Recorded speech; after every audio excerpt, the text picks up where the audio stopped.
আসসালামু আলাইকুম। আজ আমি ৫ মিনিটে ডেঙ্গু চিকুনগুনিয়া সম্পর্কে সবচেয়ে দরকারি বিষয়গুলো বলবো। কোন লক্ষণে হাসপাতালে যাবেন, ঘরে কি করবেন, আর প্রতিরোধের ৭টি সহজ নিয়ম। ভিডিওটা শেষে লাল সংকেত চেকলিস্ট আছে, একটুও স্কিপ করবেন না। চ্যানেলে নতুন হলে সাবস্ক্রাইব করে বেল আইকন চাপুন। ভিডিওটা পরে দেখার জন্য সেভ করে রাখুন। আমাদের আশপাশে ডেঙ্গু আর চিকুনগুনিয়া দুটোই মশাবাহিত জ্বর। শুনতে কাছাকাছি হলেও আচরণে পার্থক্য আছে। আজ আমরা খুব সহজভাবে বুঝে নেব লক্ষণ, ঝুঁকি, ভুল ধারণা, ঘরোয়া করণীয় আর প্রতিরোধ। ৩টি সত্য কথা। প্রথম সত্য, ডেঙ্গুতে প্লেটলেট কমলেই সব সিদ্ধান্ত হয় না। শুধু প্লেটলেট দেখে ঝুঁকি বোঝা ভুল। দ্বিতীয় সত্য, জ্বরে ব্যথানাশক বাছাই গুরুত্বপূর্ণ। কিছু ওষুধ ডেঙ্গুতে ঝুঁকি বাড়ায়। তৃতীয় সত্য, ঘরবাড়ির জমে থাকা পরিষ্কার পানি মশার সবচেয়ে বড় বংশবৃদ্ধির জায়গা। ডেঙ্গুর লক্ষণ ও লাল সংকেত। ডেঙ্গুর সাধারণ লক্ষণ: উচ্চ জ্বর, মাথা ও চোখের পেছনে ব্যথা, শরীর ব্যথা, খিদে কমে যাওয়া বা বমি, কারো ত্বকে লালচে দাগ। কিন্তু যেসব লক্ষণ বিপদের ঘণ্টা বাজায়: ১. বারবার বমি বা রক্তবমি বা কালো পায়খানা। ২. তীব্র পেট ব্যথা বা ডান পাঁজরের নিচে ব্যথা। ৩. নাক মুখ মাড়ি দিয়ে রক্ত পড়া। ৪. অতিরিক্ত দুর্বল লাগা, মাথা ঘোরা, প্রস্রাব কমে যাওয়া। ৫. শ্বাসকষ্ট বা খুব অস্বস্তি। এগুলোর যে কোনো একটি দেখা দিলে দেরি না করে হাসপাতালে যান। চিকুনগুনিয়া কিভাবে আলাদা? চিকুনগুনিয়ায় জ্বরের সঙ্গে তীব্র গিঁটের ব্যথা, বিশেষ করে কবজি, হাঁটু, গোড়ালি খুব সাধারণ। অনেকেই বলেন হাঁটতেই পারি না। শরীরে র্যাশ হতে পারে।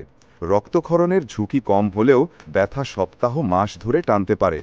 বিপদ সংকেত: শ্বাসকষ্ট, বারবার বমি, অস্বাভাবিক দুর্বলতা, শিশু, বৃদ্ধ, গর্ভবতীদের জটিলতা। এসব হলে অবশ্যই ডাক্তার দেখাতে হবে। ভুল ধারণা। কিছু কমন ভুল: ১.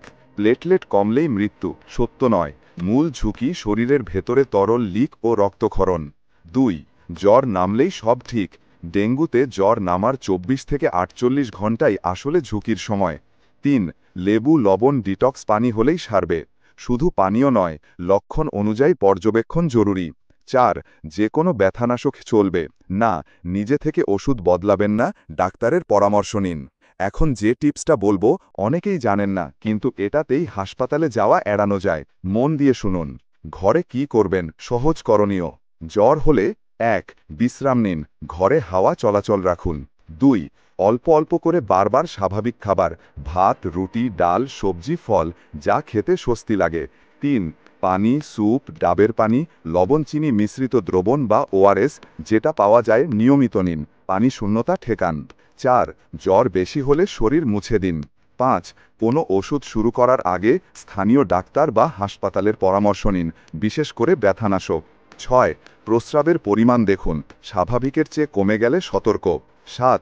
বমি, রক্তক্ষরণ, তীব্র পেট ব্যথা, অস্থিরতা শুরু হলে সঙ্গে সঙ্গে হাসপাতালে যান।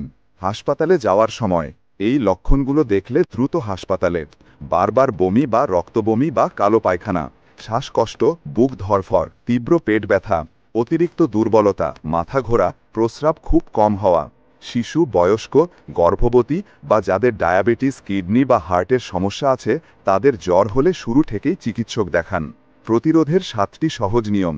সবচেয়ে কার্যকর ২টি জিনিস: মশার বংশবৃদ্ধি বন্ধ করা এবং মশা কামড়ানো থেকে বাঁচা। আমাদের ৭ নিয়ম। ১.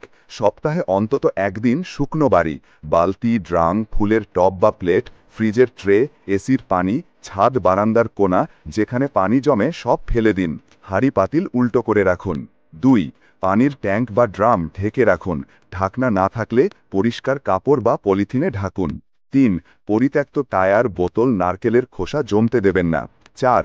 দিনের বেলায়ও মশা কামড়ায়, শিশু, বয়স্কদের লম্বা হাতাপা ঢাকা কাপড় ভালো। ৫. দুপুরের ঘুম সহ সব সময় মশারি ব্যবহার করুন। ৬. দরজা জানালায় জালি দিন, কয়েল বা ইলেকট্রিক মশাতাড়ানি ব্যবহার করলে রুমে বায়ু চলাচল রাখুন। ৭. স্কুল, মসজিদ, অফিস সবখানে সাপ্তাহিকভাবে পানি জমে আছে কিনা দেখুন, সবাই মিলে করলে ফল দ্রুত আসে।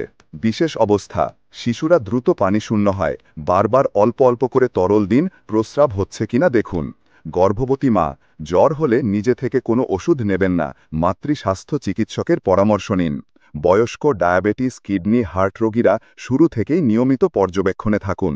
পরিবারের গ্রুপে শেয়ার করুন আর স্বাস্থ্য সচেতন কন্টেন্ট পেতে সাবস্ক্রাইব করে পাশে থাকুন।